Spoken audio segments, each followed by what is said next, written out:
Good evening, ladies and gentlemen. Welcome to Vinyl Hazard. I am Daniel, and I have a record update for you today, number 10, and the first one in 2020. So, without this getting to be one of those 20-minute videos, I have 8 new records to show you today. And the first one is a recommendation from a fellow YouTuber, Mr. Brendan Van D. Check his channel out, the good Aussie. It is Enforcer with Zenith. Now, I've seen some of the top 10, top 20 lists around on YouTube. This album pops up a little now and then. Enforcer, it's a Swedish band. They were formed in 2004, and this is their 2019 album, Zenith. It's their 5th album. I think it's their 5th album. This is the only album I own by Enforcer, mind you. Very, very cool logo also. So, Enforcer is a part of the new wave of traditional British heavy metal, although they are Swedish. They have a sound that is quite peculiar. They sound like a mid-era heavy metal group, or perhaps late-era heavy metal group. They're like the mid-80s. The sound is mid-80s. The singing is like late 70s.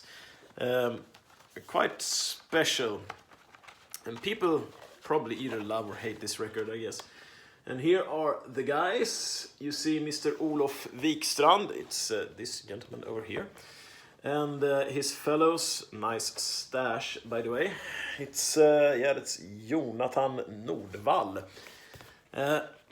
And the whole gimmick is, of course, to capture the essence of this era. A little bit of a inner with lyrics. Cool. And yeah, so anyway, the singing is quite peculiar on this album. It's like I guess Olof's vocals, well, they are very reminiscent of the 70s era. They are good, but they are not perfect. I would say I like this record much more after have listened to it for quite some time. So the first time I actually listened to it, I wasn't that quite fond of it. But the more and more I listened, the more and more I liked it. I guess Enforcer is one of those bands that just grows on you, you know. And I'm actually happy to have this record.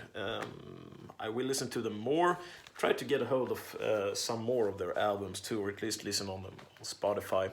But thanks for the recommendation, Brendan. It's a very awesome thing to like find a band that comes from your home country but you have never actually heard about. So yeah, what do you know? Yeah, all right. The next thing, well, as you know, if you are no stranger to this channel, you know that at least one every like update, I have a new Judas Priest album. This one is no different. So here we have Killing Machine. Yeah, Judas Priest. If you are talking about British heavy metal, you're talking about Judas Priest. Original British heavy metal, that is. Yeah, as I said, my research into the Judas Priest discography continues, so to speak. This is a 180-gram repress, Killing Machine, and I think when I read up about the album, it was called Killing Machine in the United States. I think it was called Hellbent for Leather, right? Hellbent for Leather, yeah, I think. Anyway, it was called that because of a mass shooting. I think a school shooting or something. So the label didn't want it to be called Killing Machine for obvious reasons. But today I think that it's, well, I guess it's no problem now. Unfortunately, we have a school shooting every now and again, here and there, at least in the United States. Well, not to get too political, but it's a situation which is not very fortunate, I guess. Anyway, Judas Priest. This one, Killing Machine, was like, oh Jesus, when was it released? 70s, 70, 78? Yeah, 78. Sound Music Entertainment, right here. It's their, I don't know. Yeah, it doesn't say which album in a row it is, but I think it's like their 5th album. Yeah. Anyway, moving on. So, back to Sweden again, with a little bit of Twilight Force, Dawn of the Dragonstar. I like Twilight Force, but they sound very much like a Danny Elfman Christmas soundtrack sometimes. Here we have, let's see if we can get a good picture of the band. They're doing the, I don't know, cosplay thing, or not cosplay, I mean dressing thing. Good for them. I like that sort of thing. So, Twilight Force, it's like symphonic power metal. When I said Danny Elfman's Christmas soundtrack, I was kidding a little bit, but their second album, like, have that, I don't know, Christmassy thing, I would guess you can call it. But it's far from a Christmas album. Very, like, bombastic fantasy sound. Let's see if I can get this one up. Yeah, here we have a little bit of lyrics. So if you like that sort of thing, Twilight Force is right up your alley. This is their 3rd album. It was released in 2019, so last year. Yeah, so like the dress-up thing, they are very known for their like RPG outfits, I would guess. And if you like Rhapsody, I think they have actually collaborated with some of the Rhapsody, some of the band members in Rhapsody. I forget who, but anyway. If you like Rhapsody, you know, the Italian band, power metal band, symphonic power metal, or what do they call it, epic Hollywood metal or something. Anyway, if you like that, you would like Twilight Force. From Sweden, epic stuff. So, oh yeah, I think Alessandro Conte is the new voice for Twilight Force. Is it? Well, anyway, moving on. Time for Finland again. This is Talviyö. Talviyö. My Finnish brethren. With, well, the album is called Talviyö. It's Sonata Arctica, of course. But anyway, you probably knew that, or knew what I meant. So anyway, Talviyö, it means winter night. This is their 2019 album, their 10th album, so they have been on it for quite some time. I think last time I showed you Silence, right? Silence, I think that is their best album. It's their 2nd album. If you haven't checked out Sonata Arctica and you want to, Silence is the album to go to. Personally, I think though. Their first album is very good too. Anyway, so what can you say about Sonata Arctica? They were formed in 1995, so I mean, they release about one album every other year. And this, I don't know what to say. I like Sonata Arctica, but this is not their greatest album. It has some good songs, but something that irritates the hell out of me is that their best song is not actually on this album. Their Japanese pressing have a song called I think You Won't Fall. Yeah, You Won't Fall. I think that's the name of the song, and that is the best song. But it's not on this one. Anyway, some of the songs I like here is Demon's Cage. The Raven Still Flies With You. And yeah, Whirlwind is pretty cool too. So anyway, Sonata Arctica.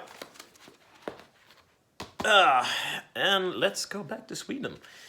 It's like going back and forth to Sweden and Finland and yeah, well. Anyway, next is Meshuggah. And this cover might surprise you a little bit because this is Destroy, Erase, Improve, their second album. And the album cover didn't actually look anything like this. So this is a new version of their second album. So Meshuggah, I mean, anyone who is anything into metal probably knows Meshuggah by now. They are a very thrash, prog, avant-garde fusion metal group, you could say. They are a little all over the place. But they have made a distinguished sound that is basically, well, when you hear Meshuggah, you know it's Meshuggah because they are like the only one who have that particular style or that particular theme, which they on this album actually, I think they like created their style on this album, and there was nothing more. No, right.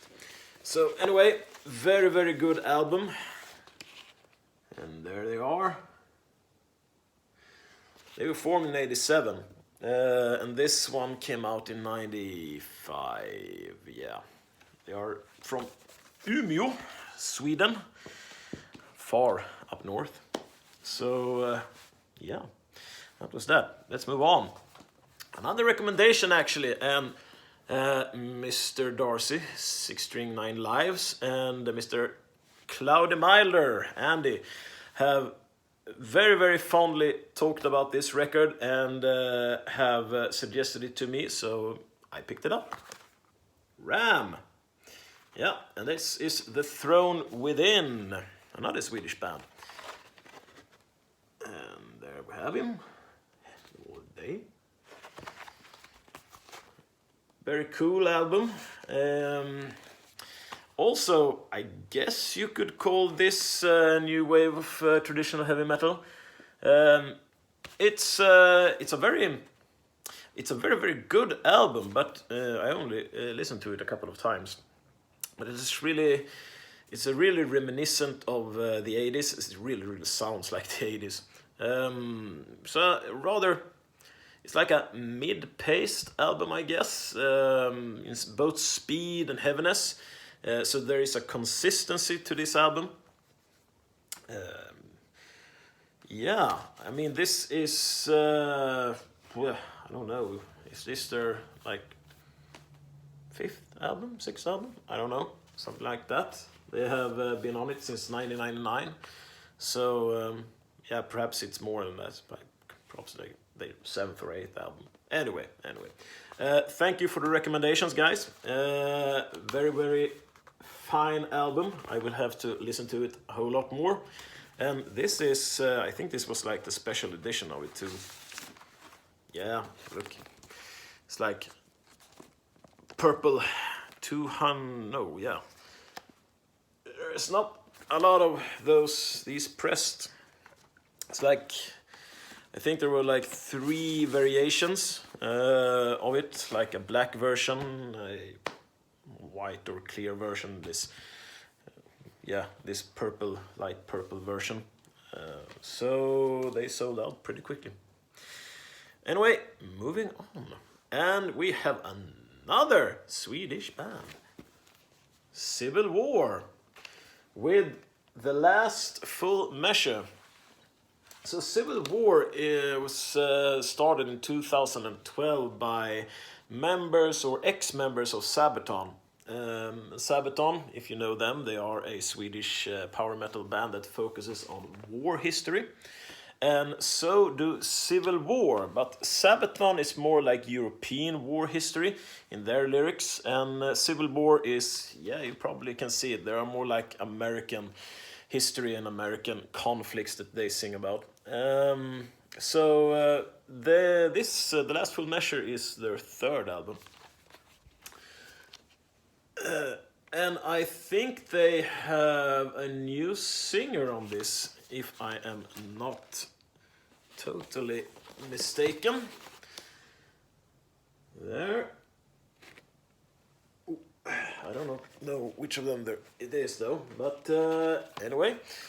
Yeah, so I guess if you would compare it, the sound is very, very much like Sabaton. But the voice or like the singing is, you know, Jocke Brodén from Sabaton. He is more like have a lot darker voice than the vocalist in this. The vocalist in this actually sounds like someone who comes from the Civil War, like an old man or something. Not a bad thing, very unusual, but it's a more light version or more bright singing voice. So Civil War, I can recommend them. Very, very cool lyrics. If you're history interested, this album might be for you. And the last one. Oh, goodness grace. We might go under 20 minutes on this one. Wouldn't that be a first? So, anyway, we are going to move away from Sweden now, and we are going to move to Germany. And we are going to do it with a little bit more power metal, with Freedom Call. Power speed metal, you might say. Freedom Call, they were formed in 1998 in Germany, and Crystal Empire, which is this album, is their second album, and it was released in 2001. Let's see, there we have a little bit of the inner, and oh yeah, this annoys the hell out of me. You do not put paper stickers on paper covers, because if you do, you will never get them off and they will just tear and you will have a bad time doing it. So bad, bad, bad. Anyway,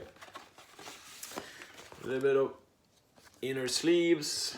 I will have to re-sleeve these later. And this is like a dual cover. I think this one is, yeah, this is red and the other is blue, I think, perhaps. No, it was not, it was red also. Stupid of me. Anyway, so Freedom Call, they were actually in town just a couple of months ago and did a little bit of a show. I didn't go see them though, but I think they are going to show up on Sweden Rock, perhaps. So if they do, I will try to check them out. Yeah, so they are a band that have members from, or have had members from both Gamma Ray, I think. I think it is Dan Zimmerman from Gamma Ray, the drummer, who has been in this band, and also Sasha Gershner from Halloween. Yeah, on guitar or perhaps vocals, I don't remember. But they have a lot of influences from Gamma Ray, Halloween. So if you are into like that kind of sound, Freedom Call might be just for you. All right, 18 minutes. Yes. So, I will be back with another update video pretty soon, because I just got a shipment. And I have to listen through those records a bit before I'm doing one of these videos. But it feels good to be back. So yeah, that's the update for this time. Anyway, friends and every people around the world, may the metal gods be with you, and I will see you soon. Cheers.